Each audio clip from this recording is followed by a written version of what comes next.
Alors, pour résumer Pete, si c'est résumable, je pourrais parler de la voie du Tao. La voie du Tao a commencé avec un grand maître chinois, Lao Tzu, il y a 2500 ans. Et c'est ce qu'on appelle la voie du milieu.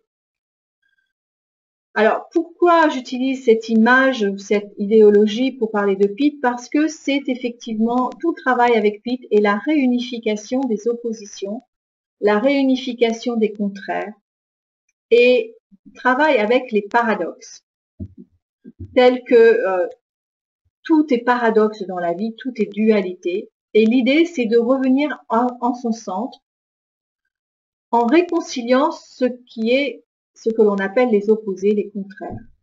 Donc, la voie du Tao, par Lao Tzu, a bien entendu enseigné cela il y a 2500 ans. Maintenant, Pete n'enseigne pas cela, mais rejoint cette idéologie dans la fusion des énergies polaires, des énergies paradoxales à l'intérieur de nous, ce qui génère un état, un sentiment d'unité intérieure. Donc voilà, donc on va voir, en fait, tout au long de cette conférence, on va voir déjà ce qu'est la dualité d'une part, et aussi comment Pete peut aider à réconcilier ce qui est en contradiction à l'intérieur de nous. Tout d'abord, je vais quand même expliquer pourquoi ce nom, Pete, P-E-A-T, donc qui veut dire en anglais Primordial Energy, activation et transcendance, donc activation et transcendance de l'énergie primaire. Donc en fait, on parle d'activer et de transcender une énergie primaire. Donc l'énergie primaire, ce sont nos pulsions, nos émotions irrationnelles qui viennent de nos cerveaux reptiliens et limbiques. Et on va amener ces énergies-là à un autre niveau de conscience supérieur. Et à ce niveau-là de conscience supérieure, on trouvera des solutions à nos problématiques que l'on n'avait pas pu anticiper ou envisager lorsque nous étions nous-mêmes dans la problématique et lorsque nous étions nous-mêmes impliqués dans nos émotions primaires. Donc voilà, en fait, on va marier cette énergie primaire et aussi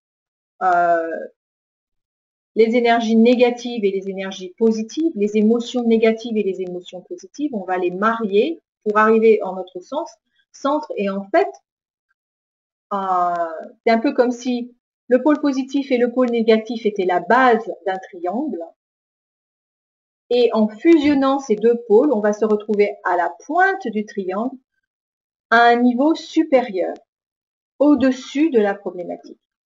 Et bien entendu, lorsqu'on est au-dessus de la problématique, on a une vision beaucoup plus globale que lorsqu'on est impliqué en direct au même niveau avec le problème. Donc oui, tout ce qui est duel fait référence au chiffre 2.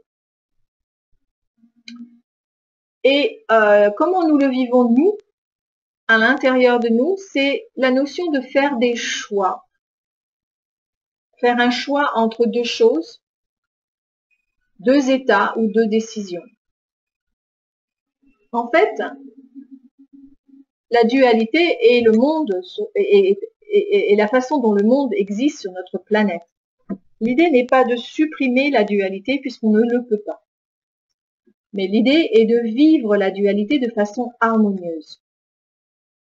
Donc dans la dualité, il y a deux principes, un actif, l'autre passif. Donc l'homme et la femme, le mâle ou la femelle. La dualité, quelle qu'elle soit, aura un pôle passif et un pôle actif. Mais aussi, ce sont nos tiraillements, nos contradictions et nos oppositions.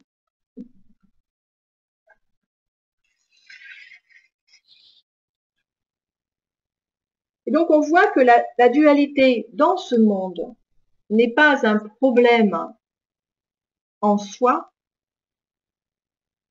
sauf si les oppositions sont dans des extrêmes. C'est-à-dire que la dualité devient un problème lorsque la séparation est tranchée. Par exemple, quand il y a un esprit de comparaison, de contraste. Quand on parle de comparaison, on va dire que quelque chose est supérieur à quelque chose d'autre. Ou si je me compare à quelqu'un et que je me sens mal, c'est que je me considère inférieur à l'autre. Donc on trouve une polarité qui s'appelle moi par rapport aux autres. Le jugement de valeur dans les différentes circonstances de notre vie va générer également une dualité difficile à vivre parce qu'elle engendre un état de séparation. Donc dans la dualité, on trouve ce qu'on appelle des contrastes qui en soi ne sont pas des problèmes puisque le jour et la nuit est un contraste. Le beau, le laid, c'est également un contraste. La problématique arrive lorsque l'on en fait une opposition, c'est-à-dire je vais dire que le jour est bien et la nuit est mal. Ou alors quand il y a la comparaison avec inférieur, supérieur. À ce moment-là, ça engendre un état de séparation et l'état de séparation est en général engendré par les jugements de valeur. Donc quelque chose est mieux que quelque chose d'autre. Quand on parle de beauté et de laideur, en général la laideur est négative et la beauté est positive. Simplement, c'est un jugement de valeur en fonction des modes, des siècles. Cela change à chaque fois. Donc en fait, quand on commence à comparer ou à mettre des oppositions ou des séparations, on va créer de la souffrance. Je vous donne des exemples là de polarité qui sont pas toutes des problèmes. Par exemple, il y en a une, rester partir. Alors, je prends mon petit pointeur. Voilà, rester partir ici.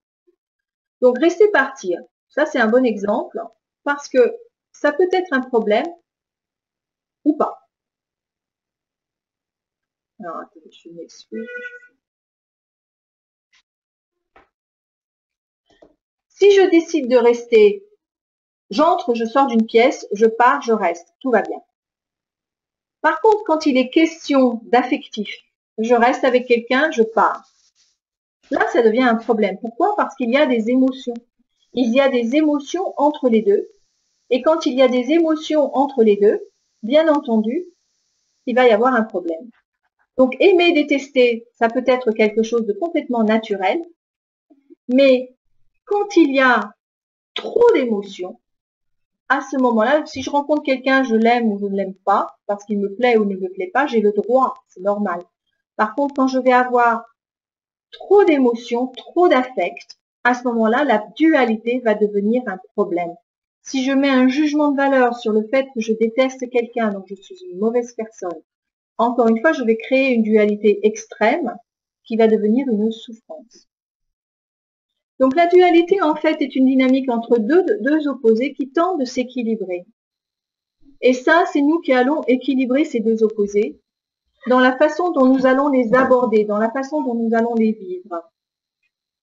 Donc comment j'approche, comment j'aborde la lumière et l'obscurité, le bien, le mal, la richesse, la pauvreté, la santé, la maladie, l'amour, la haine. C'est la manière dont moi je vais appréhender ce monde qui va générer un équilibre ou pas. Par contre, une des problématiques, c'est que la polarité, tant qu'elle peut s'alterner de façon souple et que je ne résiste pas, tout va bien. Le problème, c'est quand je cherche la polarité positive. À ce moment-là, quand je refuse la polarité négative, que je résiste contre la polarité négative, en ne voulant vivre que le positif, à ce moment-là, je ne vis que la moitié de ma vie. Donc ça veut dire que je me mets en résistance contre le négatif et je me mets en recherche extrême du positif. Et là, je suis dans un tiraillement intense. Donc voilà aussi une des raisons pour lesquelles la dualité est un problème dans notre vie, parce qu'on recherche le positif et bon nombre de thérapies sont orientées vers le positif. Alors là, c'est la liste des principales méthodes, c'est celles qu'on apprend en stage. Le DPIT étant la méthode la plus complexe, les autres méthodes étant très très simples.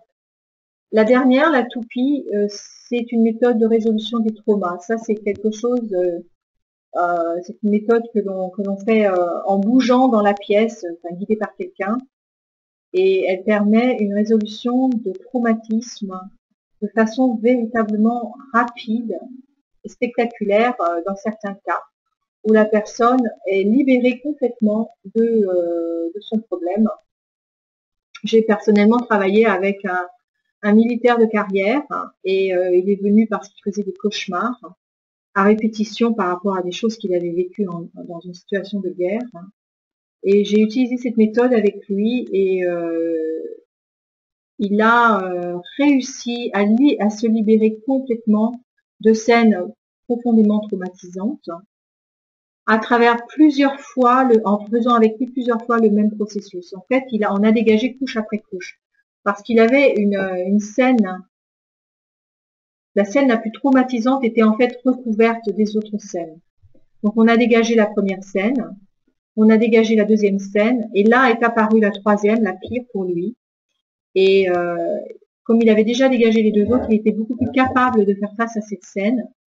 Et là, on a dégagé la troisième, et de ce jour-là, les cauchemars ont cessé. Donc c'était bon, c'est un exemple extrême, mais pour dire que voilà, des situations très violentes et très douloureuses peuvent être dégagées en quelques séances. J'ai pas fait cette méthode la toupie dès les premières séances car il ne pouvait pas rentrer dans ses émotions car il était traumatisé. Mais graduellement, en l'aidant à rentrer de plus en plus dans les émotions, quand il a été prêt, j'ai pu faire le processus. Et là,